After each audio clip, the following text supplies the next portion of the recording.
Dzire. पहले अपने ख्वाब देखा था, वाह बंदा क्या जिंदगी जी रहा है, या मैं कैसी जिंदगी जी रहा हूं, ऐसी होनी चाहिए जिंदगी, बस एक ख्वाब था। अगला स्टेप है डिजायर। उस ख्वाब को ताबीर देने की शदीद ख्वाहिश आपके अंदर हो कि मैंने हर हाल में इसे पूरा करना है, मेरी शदीद ख्वाहिश है कि मैं जिंदगी जीऊं, इसका मैंने ख्वाब देखा। ख्वाब तो शेख चिल्ली भी बहुत देखता था, किताबें पढ़ी है ना आपने उसके बारे में, शेख चिल्ली के ख्वाबों का पढ़ा है ना।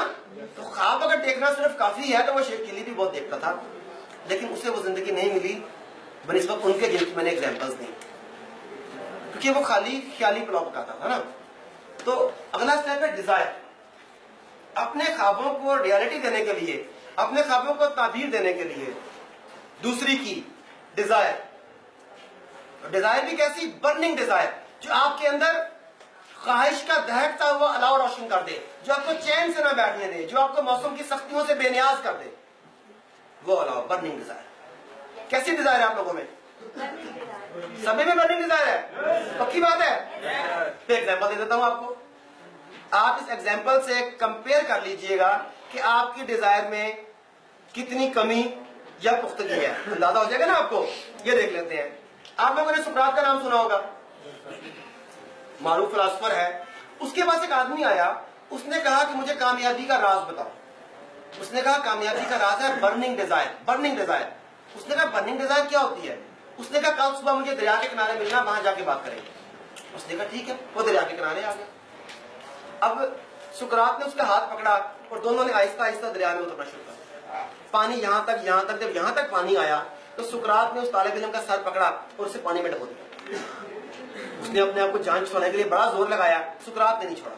उसने फिर और दबाई रखा, उसने खैर बहुत जोर लगाया, बड़ी कश्मकश के बाद बड़ी मुश्किल से खुद को सुकरात के पंजे से आजाद किया, और आजाद होकर लंबे लंबे सांस लेके इंतहाई गुस्से में कहता है कि उस्ताद जी अगर आपको जवाब नहीं आता तो ना बताते, मारने की क्या जरूरत है? सुकरात ने कहा कि मैंने तुम्हें तुम्हारे सवाल का जवाब दिया। कहता ये कैसा जवाब था? सुकरात कहता मुझे ये बताओ, जब मैंने तुम्हारा सर पानी में डबोया उस वक्त तुम्हारे ज़हन में क्या क्या ख्वाहिशात थी? कहता सिर्फ एक ख्वाहिश कि मेरा सर आपके शिकंजे से आजाद हो और मैं सांस ले सकूं। कहता इसके अलावा कोई और ख्याल ज़हन में था? कहता नहीं। कहता बीवी बच्चे याद आ रहे थे? कहता नहीं। कहता कारोबार याद आ रहा था, दुकान याद आ रही थी? कहता नहीं। कहता दोस्त अहबाब याद आ रहे थे? नहीं। स्टेडियम याद आ रहा था? नहीं। कोई और चीज ज़हन में थी? कहता नहीं। इसके अलावा कोई ख्याल ज़हन में नहीं था। सुकरात कहता पहला सबक, जब कोई काम करने के लिए निकलो तो फिर उस काम के अलावा ज़हन में कोई और ख्याल नहीं होना चाहिए। जब तक उस काम को तकमील ना दे लो उस वक्त तक ज़हन में कोई और ख्याल ना हो कि मैंने ये करना है। जब सुई दूसरा सवाल सुकरात कहता है कि तुमने मेरे शिकंजे से जान छुड़ाने के लिए कितना जोर लगाया? कहता सारा। सुकरात कहते हैं तुमने ऐसा तो नहीं किया कि 50% जोर लगाया हो, 60%, चलो 70% लगा लिया जोर, कि 30% जिंदगी में फिर कहीं काम आ जाएगा? वो कहता है उस्ताद जी 100% लगाया तो बड़ी मुश्किल से जान छूटी, 70% लगाता तो मर जाता, तो बाकी 30% किस काम आता? सुकरात कहता है दूसरा सबक, जब भी काम करने के लिए निकलो तो अपनी तमाम तर एनर्जी, तमाम तर वसाइल, तमाम तर रिसोर्सेज उसे पूरा करने के लिए लगा दो, बचा के ना रखो। अब आप देख लें, जब आप काम करने के लिए निकलते हैं तो ज़हन में कौन कौन से ख्यालात साथ चलते हैं, और जब आप काम करने के लिए निकलते हैं तो आप अपनी तमाम तरह एनर्जी लगाते हैं या बचा के रखते हैं? अपने तमाम रिसोर्सेज, स्किल्स, नॉलेज, लिंक्स वो तमाम के तमाम इस्तेमाल करते हैं या कुछ मुश्किल वक्त के लिए बचा के रखते हैं? तो फिर 50-50 रिजल्ट आएगा ना, रिजल्ट भी 50-50 आएगा, और वही आ रहा है। कंपेयर हो गया जी? पता लग गया कितनी कितनी इंप्रूवमेंट की जरूरत है। अगर बर्निंग डिजायर हो तो कैसे कैसे क्रिश्मे हो सकते हैं। ये खातून दुनिया से हेलन केलर के नाम से जानती है। 2.5 साल की उम्र में एक हादसे के नतीजे में इसकी देखने की, सुनने की, बोलने की सलाहियतें मुतासर हो गई। इसने दुनिया सिर्फ वही देखी थी कि 2.5 साल का बच्चा देख सकता था, मगर दुनिया से कम्युनिकेट करने की, दुनिया को समझने की, अपने एहसासात को दुनिया तक पहुंचाने की एक शदीद ख्वाहिश, एक बर्निंग डिजायर इसके अंदर थी कि मैंने हर हाल में दुनिया से कम्युनिकेट करना है। मगर अंधी, बहरी, गूंगी खातून क्या कर सकती है? मगर बर्निंग डिजायर। इसने अपनी खाला के साथ मिलके, अपने टीचर के साथ मिलके इस पे काम किया, और सबसे पहले ब्रेल लैंग्वेज, जो उभरे हुए हरूफ होते हैं जिसपे नाबीना आज पढ़ते हैं, वो ब्रेल लैंग्वेज इस खातून के लिए बनाई गई। ये दुनिया की पहली नाबीना ग्रेजुएट खातून है जिसकी कई किताबें मौजूद हैं। आपके कॉलेज की किसी क्लास में इसका एक मजमून शामिल है 3 days to see। अगर मुझे 3 दिन देखने को मिल जाए तो मैं दुनिया को कैसे देखूंगी। मतलब सफ़े अव्वल की राइटर, मशहूर खातून, दुनिया की पहली नाबीना ग्रेजुएट खातून। आज पूरी दुनिया में जितने भी नाबीना लोग कुरान पाक पढ़ रहे हैं, इस ईसाई खातून की वजह से पढ़ रहे हैं, क्योंकि इसकी वजह से वो ब्रेल लैंग्वेज डेवलप की, उभरे हुए हरूफ, और आज नाबीना हज़रात भी कुरान मजीद को उस तरीके से पढ़ सकते हैं। यही नाबीना अगर किसी नेगेटिव माशरे में हो तो क्या होगा। इस नाबीना ने एक आंखों वाले के कंधे पे हाथ रखा होगा और दोनों मिलकर अल्लाह के नाम पे कहते हैं। खुद तो ये नाबीना थी, इसने साथ एक आंखों वाले शख्स को भी नाबीना कर देना था। एक की टांग कट जाती है, वो रेडी में बैठता है, और एक टांगों वाला शख्स उस रेडी को धकेलता है, और दोनों मिलकर भीख मांगते हैं कि अल्लाह के नाम पे। उस लंगड़े ने टांगों वाले को भी लंगड़ा कर दिया, उस अंधे ने आंखों वाले को भी अंधा कर दिया, और एक तरफ उसने पूरी दुनिया के लिए फायदा कर दिया। वजह क्या थी? Burning desire. जब इसने अपनी कमजोरी पर, अपनी खामी बल्कि खामियों पर समझौता नहीं किया, वो सब कुछ पा लिया जो ये चाहती थी। तो आप में किस चीज की कमी है? आप में से कौन कौन अंधा है? अकल का नहीं? कोई नहीं है। कौन कौन बहरा है? कौन कौन गूंगा है? तो ये बड़े मेजर टूल्स हैं इंफॉर्मेशन के। इन्हें 5 गेट्स ऑफ नॉलेज, आपके हवासे खमसा को 5 गेट्स ऑफ नॉलेज कहते हैं। आपके पास मौजूद है, इसके पास नहीं थे। इन ना होने के बावजूद इस बर्निंग डिजायर की वजह से उसने वो पाया जो वो चाहती थी। तो आप ये सब कुछ जो भी चाहते हैं पा सकते हैं कि नहीं? और पाएंगे। लेकिन फिर क्या करना होगा? Iron will. यही बर्निंग डिजायर नेल्सन मंडेला में थी। इसका ख्वाब था कि काश कालों को गोरों के बराबर हकूक मिल जाए। साउथ अफ्रीका का रहने वाला था। कालों को गोरों के बराबर हकूक नहीं थे। बस में, ट्रेन में मसलन सीट खाली भी है तो काला नहीं बैठ सकता, वो गोरे के लिए सीट है, और भी हर जगह पर डिस्क्रिमिनेशन थी। इसका ख्वाब था कि कालों को गोरों के बराबर हकूक मिलने चाहिए। उसके लिए स्ट्रगल की। इसे जेल में डाल दिया गया। इसे दुनिया का सबसे बड़ा दहशतगर्द करार दिया गया, जैसे चंद साल पहले ओसामा बिन लादेन को कहा जाता था। उसके बाद इसी आदमी को दहशतगर्द करार दिया गया। इसी आदमी को अमन का नोबेल प्राइज दिया गया। 32 साल तक ये आदमी जेल में रहा। 32 ईयर्स थ्रेट किया गया, मारा पीटा गया, टॉर्चर किया गया, लेकिन ये बर्निंग डिजायर शदीद थी कि मैंने हर हाल में इस काम के लिए करना है। 32 साल की सख्तियां बर्दाश्त करने के बाद जब ये शख्स जेल से निकला तो सीधा ईमान इक़्तिदार में, और इसकी हरकतों की वजह से आज अमेरिका में भी ये काला प्रेसिडेंट है।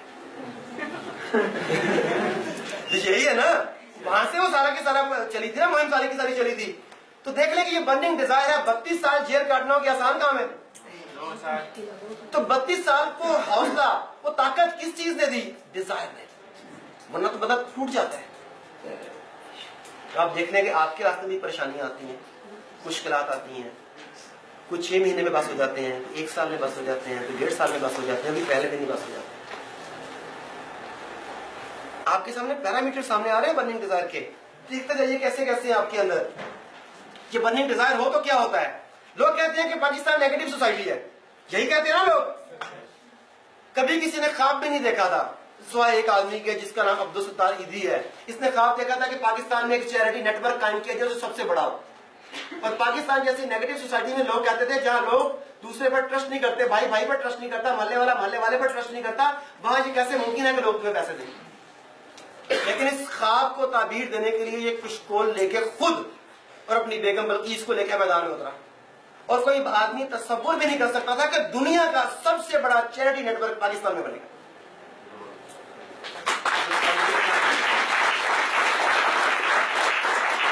यही सोसाइटी है जिसे लोग नेगेटिव कहते हैं। ये यही सोसाइटी है जहां लोग कहते हैं गले काटे जाते हैं। ये वही सोसाइटी है जहां धमाके होते हैं। ये वही सोसाइटी है जहां लोग गाली गलौज करते हैं। और उसी सोसाइटी में इसी आदमी ने वो कुछ करके दिखाया जो मुमकिन नहीं था। क्यों? एक ख्वाब था, उस ख्वाब को ताबीर देने की शदीद ख्वाहिश थी, उसके लिए मैदान में उतरा। तो कर दिखाया कि नहीं? तो आपका ख्वाब इससे बड़ा तो नहीं है, आप भी कर सकते हैं। हिम्मत करें, हिम्मत। क्या क्या है? रेडी है? तो अगर सक्सेस चाहते हैं तो उसके लिए क्या करना होगा? उसके लिए आपको पीछे मुड़ के देखना बंद करना होगा। बचपन में कहानी पढ़ी थी आपने, कहानी का नाम ज़हन में नहीं है, उसका कॉन्सेप्ट कुछ ऐसा था कि जब पीछे मुड़ के देखता है वो पत्थर का बन जाता था। पढ़िए कहानी को, याद आ रही है? लेकिन पीछे मुड़ के देखता है वो पत्थर का बन जाता है। अच्छा, लोग कहते हैं कि ये कहानियां टाइम पास करने के लिए, वक्त जाया करने के लिए शायद बनाई जाती हैं, मगर एक्चुअली इनमें बड़ा लेसन है। और ये कहानी झूठी नहीं है, सच्ची है। हकीकतन अगर आप आगे बढ़ना चाहते हैं तो आगे देखें, अगर आप पीछे मुड़ के देखेंगे तो नाकाम लोग, परेशानियां, चैलेंजेस, इन लोगों के चेहरे आपको साबित कर देंगे, आपसे आगे जाने की एनर्जी और ताकत खींच लेंगे, सलब कर लेंगे, आप आगे नहीं जा सकते। पीछे मुड़ के देखना देखना बंद कर दें। तारिक बिन ज़ियाद को जानते हैं? कौन था तारिक बिन ज़ियाद? सिपा सालार था। किस वजह से मशहूर है? कश्तियां जला दी थी, यानी तकरीब कहा था। अच्छा, स्पेन को पता किया था, कश्तियां जला दी थी, इसकी वजह शोहरत यही है, इसने कश्तियां जला दी थी। इसके समझ से मुहावरे बने इंग्लिश जबान में भी, बर्न द बोट्स, कश्तियां जला दो। अच्छा, ये अक्लमंद आदमी था कि बेवकूफ? वो खुदा का खौफ करें, अक्लमंद था कि बेवकूफ? अच्छा, अक्लमंद था, ठीक है। पूरी दुनिया में जितने भी जंगी स्कूल हैं, जितने भी वार स्कूल्स हैं या वार कॉलेजेस हैं, वो सब के सब जब आपको वार स्ट्रेटेजी पढ़ाते हैं तो सबसे पहले बताते हैं कि जब किसी जगह पर हमला करने के लिए जाओ, सबसे पहले भागने का रास्ता तलाश करो। अगर पसपाई इख्तियार करनी पड़े, अगर आपको मुज़ाहमत का सामना करना पड़े, वापस आना पड़े, तो कम से कम नुकसान उठा के वापस आओ। तो सबसे पहले हमला करने से पहले वापसी का रास्ता ढूंढो। इसके लिए बड़े अच्छे अच्छे लफ्ज़ ढूंढे हैं, safe way out, safe exit. हालांकि ये नहीं कहते कि मार खा के भागो तो कैसे भाग लें, पर लफ्ज़ अच्छे अच्छे बना लिया इन्होंने कि सेफ वे आउट या सेफ एग्जिट तलाश करो। पूरी दुनिया में ये पढ़ाया जाता है, पढ़े लिखे बंदे ये करते हैं। इस आदमी ने अपने वापसी का रास्ता अपने हाथ से बंद कर दिया और आप कहते हैं ये अक्लमंद था।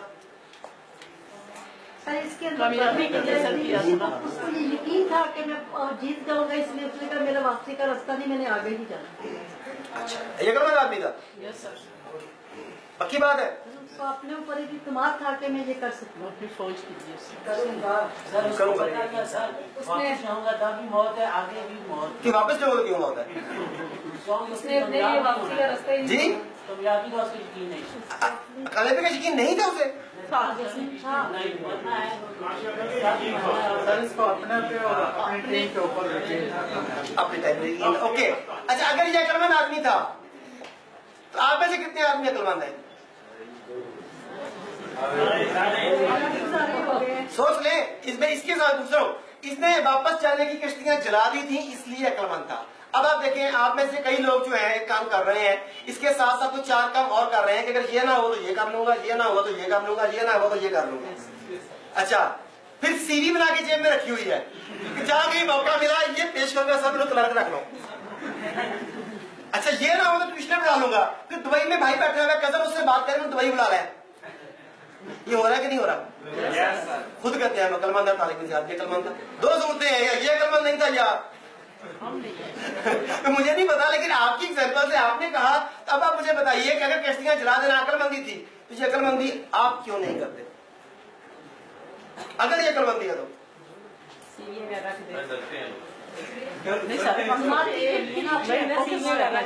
एक काम पे फोकस करें ना जी, तो क्यों नहीं कर रहे? यही तो पूछ रहा हूँ कि क्यों नहीं कर रहे?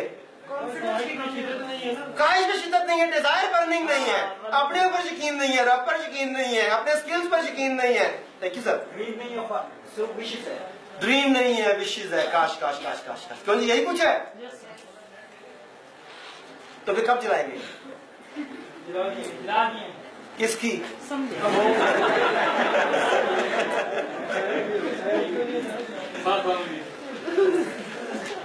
अच्छा, तारिक बिन ज़ियाद ने ये कश्तियां ये कहती हैं यकीन की वजह से जला दी। किस पे यकीन? देखिए, उसका यकीन था अपने अल्लाह पे, यकीन था अपने मिशन पे कि जो काम करने जा रहा हूं वो ठीक था, यकीन था अपनी सलाहियतों के ऊपर, यकीन था अपनी टीम के ऊपर, यकीन था अपनी स्ट्रेटजी के ऊपर, यकीन था अपनी जंगी पोजीशन के ऊपर। वरना वो अपनी फौज से कहता कश्तियां जला दो तो शायद वो फौज उसी का खेमा जला देती। मरवान की गल्ला करता है, लेकिन वो फौज का उसके साथ कोऑर्डिनेशन, आपस में एक दूसरे का लीडर के साथ जो है यकीन की हद तक, ब्लाइंड फेथ, ये सारा कुछ था तो ये अमल में आया।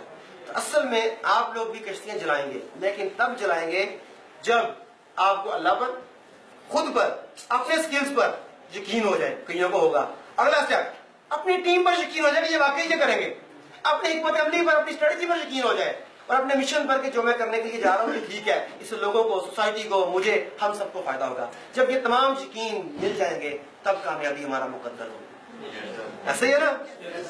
तो चले आगे, ज्यादा बोले फिर। अब हमें क्या करना है? Turn your wish into desire and desire into burning desire. अपनी ख्वाहिशात में, काश मैं भी ऐसी जिंदगी जी सकता, काश मैं भी यूं हो सकता, ये होने की बजाय बर्निंग डिजायर पैदा करें कि मैंने ये करके दिखाना है, मुझे हर हाल में ये करना है। ये डिजायर होगी तो हम कामयाब हो सकेंगे।